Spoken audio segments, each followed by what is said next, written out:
My name is Buck Moore, and I am a director and consultant at Before You Show It AV. And when I'm not doing that, I'm inventing stuff for events and entertainment. The recording started when I was 11, so it started before playing guitar. My father bought me a tape recorder when I was 11 years old, and I just kept getting better tape recorders and learning more about recording. And then eventually when I was 18, I went to college, and I was making movies too. I was making movies on Super 8 film and regular 8 film.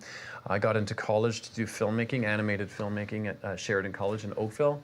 And a friend of ours who lived, there was like 5 of us living in this little apartment, and one guy was in media, and I was in film, he was in media, and they lent him a 4-track recorder. I was like, 4 tracks? You can record 4 tracks instead of 2, and you can record them individually, and you can bounce to it. It was awesome. So I loved the concept of that.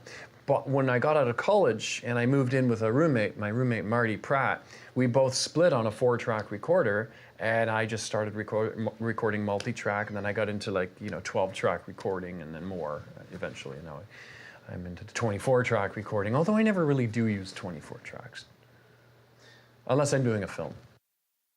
It's a little deceiving because I could have 24 tracks lined up or 30 tracks lined up on my editing system, but sometimes there's only like 2 or 3 sound effects on one track. So, and then sometimes I mix 3 or 4 sounds together to only occupy one track. So I do pre-mixes and subgrouping and stuff like that. So we're talking anywhere from between 20 and 30 tracks on a typical film. If I'm doing a documentary, it's less than that. It's like less than 10 tracks, because it's like maybe 3 tracks of dialogue for inside, outside, and problem areas and high wind and stuff like that. And then a couple tracks of music and maybe a couple of tracks of sweetener. So really like a lot less for a documentary soundtrack, although it can be just as effective as like a fictitious film.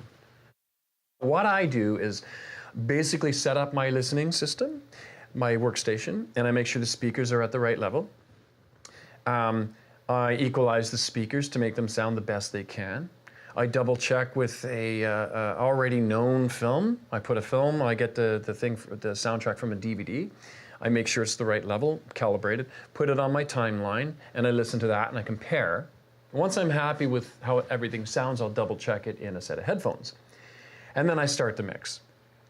And I start with dialogue. So my dialogue is going to sit between, it's going to sit just under, or just over, because we're working in negative numbers, just over minus 30 dB is where I like dialogue. Quieter dialogue can be minus 30, minus 32. Louder dialogue, minus 27, minus 25, somewhere in that area. Now remember, it's an average, so dialogue doesn't sit flat, it fluctuates. But the average is going to fluctuate above and below minus 30, somewhere in there. And then I establish the loudest sound effect. Once the loudest sound effect or series of sound effects is established, I mix music to taste. I mix music and Foley effects and ambiences around all of that. So once I got the basic framework of dialogue, loudest sound effect, music, Foley, ambience is mixed around that. I have a very specific way of equalizing dialogue. I've been doing it for years with modifications called the D curve, where I'm scooping out some low mids. I'm putting a high pass filter around somewhere between 80 and 120 hertz, depending on the vocal.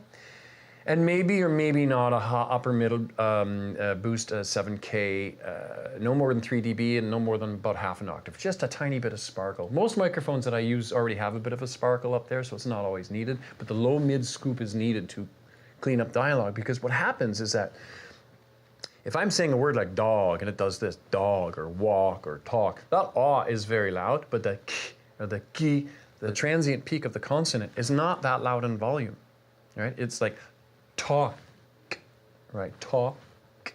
We need the k to understand, and we need the aw to have the power of somebody talking. But if you scoop some low mids out, that aw is a little less in volume, then you don't have to compensate with compression so much, right? So you compress less.